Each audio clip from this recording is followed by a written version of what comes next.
Well, welcome back from the break.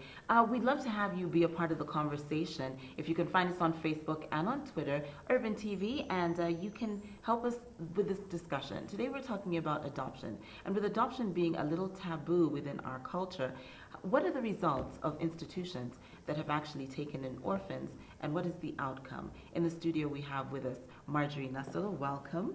Thank you very much. It's so good to have you here. Now, you are a product of an orphan institution. You went through Watoto. Am I? Yes, I did. I went through Watoto Child Care Ministries. Okay. Yeah. I'm sure a lot of people want to hear your story, so I'm going to ask you to kind of raise your voice a bit so that everyone can hear you. But can you tell us a little bit about yourself or what you've been told? How old were you when you entered the Watoto institution, and how did you enter the Watoto institution? I was 8 years when I entered the Watoto Child Care Ministries. Because now my two uncles, I used to stay with my two uncles because my parents were of course dead. So the conditions were not really favorable. And then my uncles got to know about Watoto. And then sometime a social worker comes and sees the conditions we're in. And then after a few months, we're taken into the system. Yes. I see. So at 8 years old, you're ushered into the Watoto system. Do you have any recollection of what was going on? Do you remember anything like that?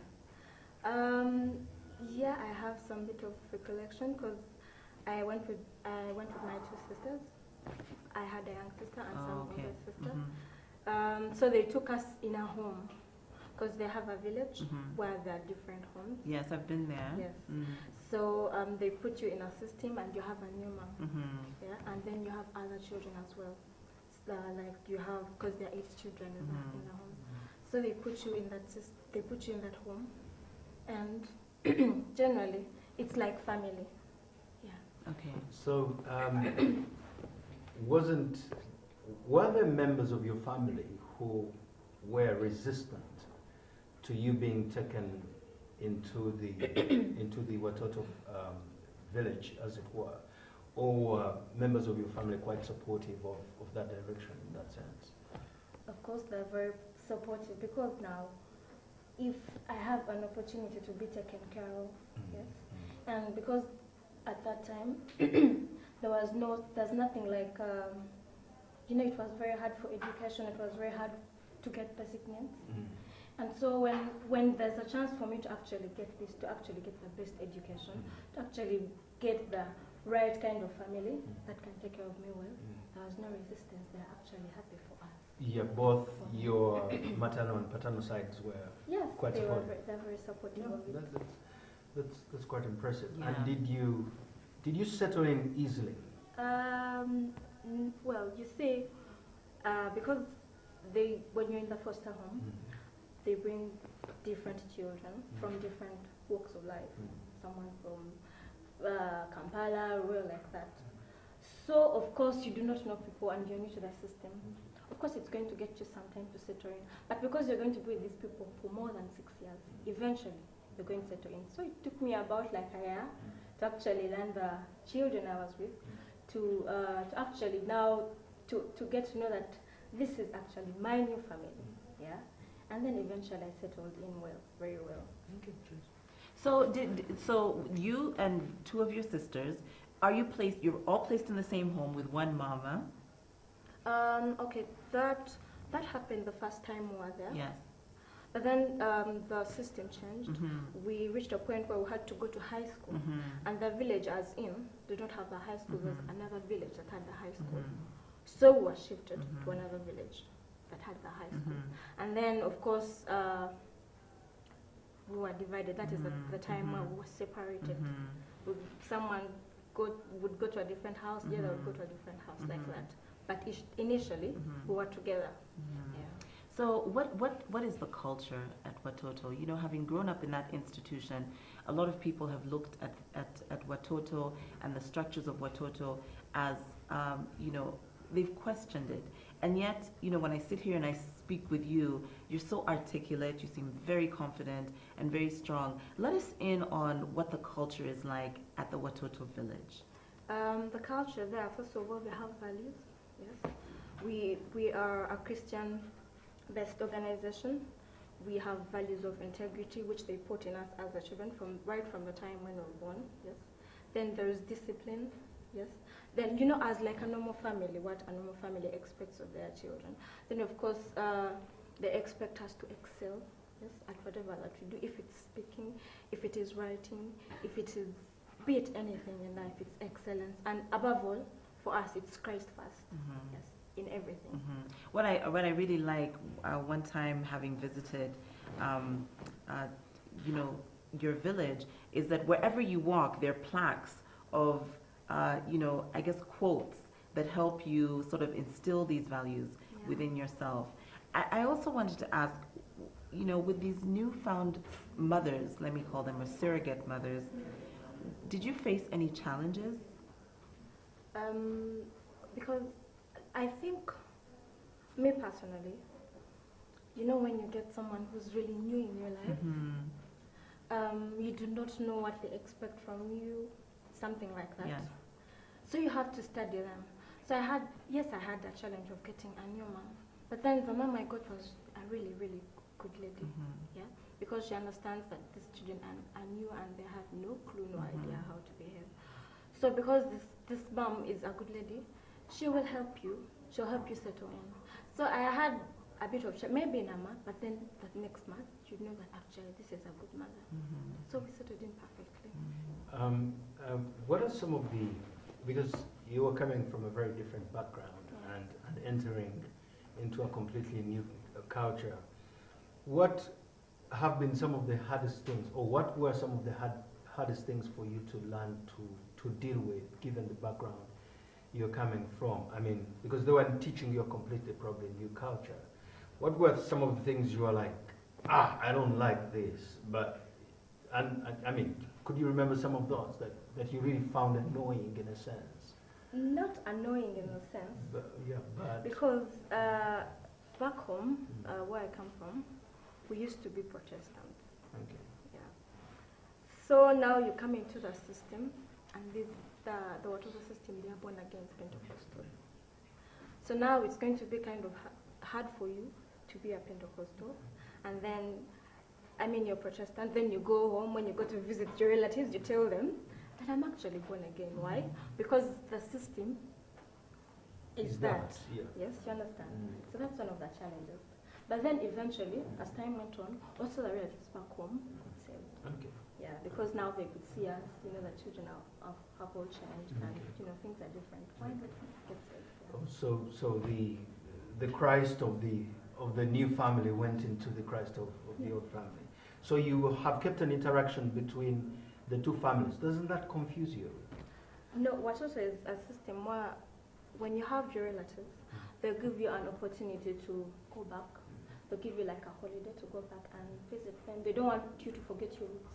Yeah. Because you might be in the foster system and forget completely about the relatives, and this is your family. Okay. Yeah. But as human beings, when beautiful things are done to us, at a point we get to the place, I mean, I don't know about you, but people have done beautiful things in my life, and I get to the place where I gravitate more towards them than to my biological family. Has that ever happened to you? No, because when you're 8, for me this is like, no, that has never happened to me. I mean, even now, you keep a very good balance.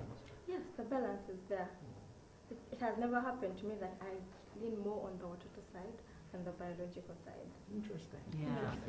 All right. We're getting a first-hand view of what it is like to be adopted, to go through an adoption institution, if you will, from Marjorie Nassolo. And when we come back, we're going to continue this discussion about her first-hand experience of being adopted. We'll be back in a moment.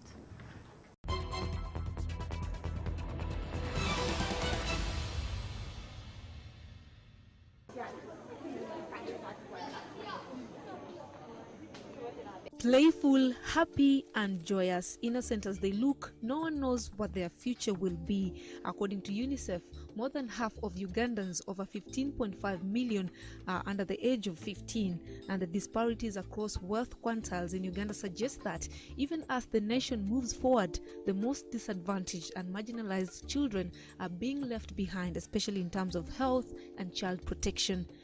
Children in rural areas are increasingly becoming vulnerable to loss of their own homes. UNICEF reports more than half of Uganda's children live in vulnerable situations and are prone to human rights abuses. Some children leave their homes because of torment caused by conflict in the house. Conflict can be broken in so many things. One of them is the domestic conflict. When parents or people within the families are fighting one another, children are not safe because very often you forget about providing for their rights. But even the mere fact that you're fighting and you're not talking to one another, you're actually abusing them emotionally. You can imagine the kind of things that they think and the kind of fears that they have. But are you going to break up? Is one going to kill another? Something like that. Domestic conflict causes a lot of problems. Children are sometimes beaten. Children are sometimes tortured their mind just because of the way you people are behaving within the family. But there is also conflict, armed conflict, as a result of one's own. Very often children are forgotten. And in terms of serving them and providing services for them, especially even if they're in the refugee status, even if they're in displacement, sometimes they are forgotten. They only consider them last. But in our ministry, in all our work that we do, we say children should be first in everything. There is a problem, children should be considered first and provide for them. However, people are now taking advantage of the dire situation to trade in children. The business doesn't do well with the local foster parents who are not supposed to pay, but foreigners are parting with a lot of money for these children. We all know that adoption is one of the alternatives that we can use to provide a family for children, especially if they don't have parents. But we also know that you have to go through a process. There's a continuum of care that you have to look at. We have the family. If you can take it back to the family, better, the nuclear family. But if you can have it, the extended family, the better, because those people have got commitment and relationships with this child. But if it fails there, then you look for another person within the community where the child grows, where the child, culture and all the other things can be given to you. You identify that person and support them. We start with fostering, and after quite a number of time, when the probation officer studied you and everybody is aware and happy that you can be a capable parent, then they encourage you to apply for adoption. And adoption here in Uganda, adoption is not expensive for Ugandans. They can actually go and apply through a probation office, and they go to chief magistrate officer. And because of the report that is given by the probation officer and the other things considered in the Children's Act, they'll give you the child and it becomes yours. But the Ministry of Gender, Labour and Social Development is against Uganda's first option for providing alternative homes for the disadvantaged children, which is sending them abroad or giving them up for inter-country adoption. The only thing they think about is that children should be taken out of the country. They should be provided for inter-country adoption. And we think that is wrong. If they were following the procedure of the Children's Act, that would be okay, because they would have studied the parents that want to take them outside for 3 years, and then we are sure that actually they are going to look after the child. These days, however, lawyers and everybody, because it's a quicker way of getting a child here, they use legal guardianship. And legal guardianship has a problem because it is not provided for, the procedures are not provided for. It is used by the High Court to provide for guardianship for children that have nobody to look after them. However, the Ministry of Gender, Labour and Social Development is determined to tighten the rules and procedures of adoption. By putting changes within the Children's Act Chapter 50, we have an amendment bill. We are including aspects, we are sort of toughening on the procedures for adoption, that they should follow the continuum I've said. All those alternatives should be exhausted first. But if a child has got to be provided for inter-country adoption, then this child must go through some procedures. This, as they are specified in the Children's Act, Chapter 59. But they must be cleared by an adoption agency to be established by the amendment in the Act. When they have looked at, assessed all the other alternatives, and then the child can go.